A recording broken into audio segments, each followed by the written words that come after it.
Via Podgora, via Podgora, via Podgora, via Podgora. Gallas mi piaci! Via Podgora, via Podgora. All night long. Via Podgora, via Podgora. Gallas mi piaci!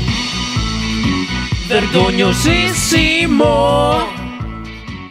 Allora, buongiorno a tutti, è martedì, sta ricomponendosi un po' il gruppo, Pillosio, che dice legge il giornale ma guarda solo la pagina dei morti, titolare Beltrame, Vincenzo che è rientrato dalla trasferta a Reggio e anche Calabria, poi c'è la signora Anna che saluta in rappresentanza della Friustai, che sappiamo che sono tutti dei Novax e quindi non si presenteranno mai più qui.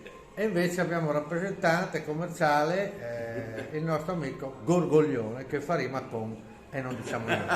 Barzellettina che mi arriva dal mio amico Geppo, se sapete Geppo di Roma, che fa anche la radio la mattina e fa sempre una barzellettina. E mi ha detto che c'era questo qua, no? Arriva in un campagna pieno di fame, vede, sai, un gallinaio, lì c'era un fiume, sai, tipico, no? Campagna, galline, poi prende una gallina, prende la gallina, arriva al fiume, sai, così là, comincia a spelarla, no? Quando quasi l'ha spelata tutta, porca puttana, sai, arriva uno lì che guarda, no? Così là, guardia forestale, porca puttana, prende la gallina, la butta nell'acqua, no? E lui lì così, lei cosa ha fatto? Cosa fa qua lei? Non so qua, cosa aveva in mano? Niente. Non avevo niente, come aveva niente? Lei ha buttato qualcosa nell'acqua, no, l'abbiamo visto, adesso, quello come, sì. No, ma ha buttato qualcosa. No, ha buttato, come? E quelle piume lì? Ah, sì, no, ha buttato la gallina e metto, vado a fare il bagno, mi tieni i vestiti.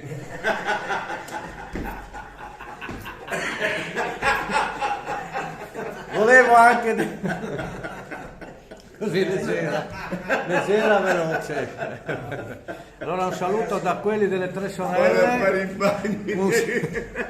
Ciao. Via Podgora, via Podgora, via Podgora, via Podgora. Gallas mi piaci! Via Podgora, via Podgora. All night long. Via Podgora, via Podgora. Gallas mi piaci! Vergognosissimo!